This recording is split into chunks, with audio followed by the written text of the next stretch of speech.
കവിത സുഖം. സുഖം കേൾക്കാൻ ഇമ്പമുള്ള വാക്ക്. സുഖമാണോ ആരും ഇഷ്ടപ്പെടുന്ന ചോദ്യം. സുഖം കേൾക്കാൻ ഇമ്പമുള്ള വാക്ക്. സുഖമാണോ ആരും ഇഷ്ടപ്പെടുന്ന ചോദ്യം. സുഖം എന്ന വാക്കിന് പല അർത്ഥതലങ്ങളുണ്ട്. സുഖം എന്ന വാക്കിന് പല അർത്ഥതലങ്ങളുണ്ട്.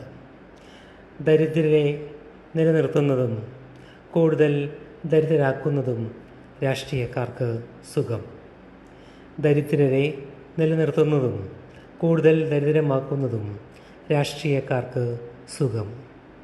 കുറ്റവാളികൾ പെരുകുന്നതും കുറ്റകൃത്യങ്ങൾ നിരന്തരം സംഭവിക്കുന്നതും പോലീസിനും കോടതിക്കും സുഖം. വക്കീലിന് പരമസുഖം.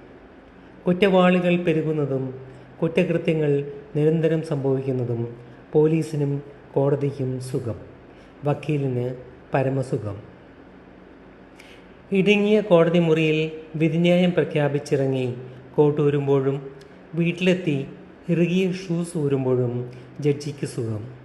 വിധിയുടെ ഗതി അനുസരിച്ചിരിക്കും പ്രതിയുടെയും വാദിയുടെയും സുഖം.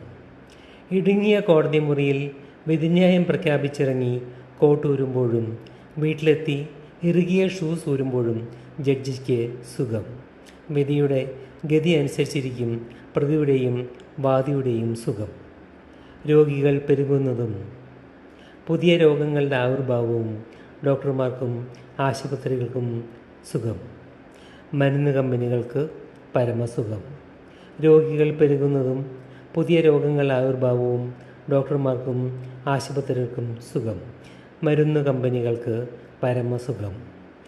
അപ്രതീക്ഷിതമായി അധ്യാപകൻ അവധിയെടുത്താൽ വിദ്യാർത്ഥികൾക്ക് സുഖം. അപ്രതീക്ഷിതമായി അധ്യാപകൻ അവധിയെടുത്താൽ വിദ്യാർത്ഥികൾക്ക് സുഖം. സർക്കാർ അവധി പ്രഖ്യാപിച്ചാൽ അധ്യാപകർക്കും സുഖം. സർക്കാർ അവധി പ്രഖ്യാപിച്ചാൽ അധ്യാപകർക്കും സുഖം. അസുഖകരമായ സത്യങ്ങൾ പറയരുതെന്നാണ്. അസുഖകരമായ സത്യങ്ങൾ പറയരുതെന്നാണ്. എങ്കിലും അതിലുമുണ്ടല്ലോ ഒരു സുഖം. എങ്കിലും അതിലുമുണ്ടല്ലോ ഒരു സുഖം.